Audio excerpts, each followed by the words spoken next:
The studio is the head of campaigns from the Taxpayers Alliance, Elliot Keck. Welcome, Elliot.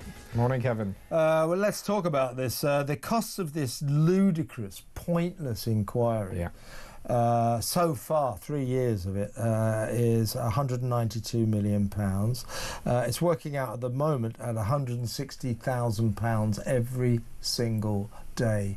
Let me tell you, I think it was about a year ago, it was working out at more than that. It was coming in at about £300,000 a day. The costs are grotesque. They're obscene. Of this money, £110 million has been spent on lawyers. 26.3 million spent on something called operational costs. The inquiry chairperson, I should say. Daily Mail being very unpolitically correct there. Chairperson Baroness Heather Hallett has been paid so far £794,000 and she's received £41,000 in expenses. What's that all about? Is that lunch or something, for God's sake? And so on and so forth. The big problem here, Elliot, if we were coming towards some kind of solution, some kind of conclusion that would be of value to the nation, I suppose begrudgingly we would accept this obscene expenditure. But we're not, because the main thing about this inquiry, which renders it utterly pointless, an utter waste of time, is it refuses and will not examine the big question, the only question that matters, and that is, should we have locked down at all? All this inquiry is examining is, did we lock down early enough? Did we lock down hard enough? Next time, should we lock down for longer? No, the lockdowns didn't work. But they're not talking about this, so the whole thing is pointless. It's a disgusting expense to us, isn't it? Yeah, we warned in May 2024 that this was going to end up being the most expensive inquiry on record. So we've been warning about this for a long time, and they called it flawed analysis. They essentially said it was back of the fag packet maths. They completely dismissed it, and lo and behold, it turns out the TPA were right, as we, I think, normally are. And the COVID inquiry is a microcosm of everything that is wrong with the British state. They think they have a blank cheque. They think they're completely unaccountable.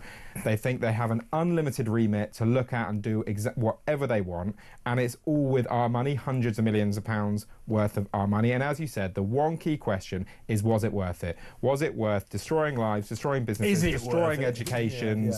Is it worth, stopping people from being at their loved one's side when they were dying?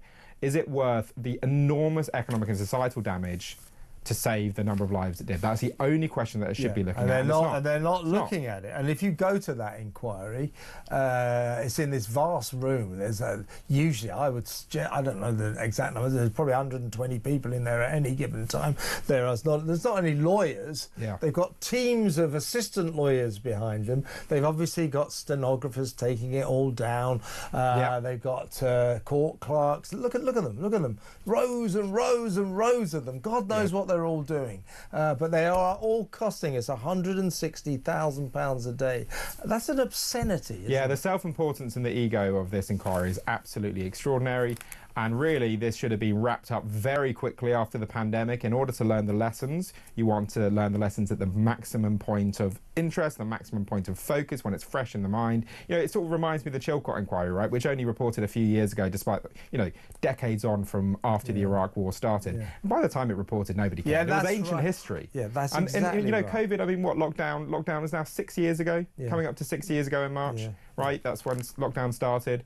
The COVID inquiry is not expected to report back until probably towards the end of next year, which means we've got months more of this spending, which means that the total cost is going to be astronomical. It's going to be much more than this figure. We'd put the estimate previously at around £225 million, but I think it's going to end up being more. It's a complete sham. Look, Elliot, good to have you in the studio. And let me, far be it from me to tell you how to do your job, but I suggest a freedom of information request into exactly what Baroness Heather Hallett is spending £41,000 on expenses for. I mean, she's on I suppose you have to accept, what's she on, about 250 grand a year, so I suppose you can accept that. £41,000 in expenses. Find that out, Elliot.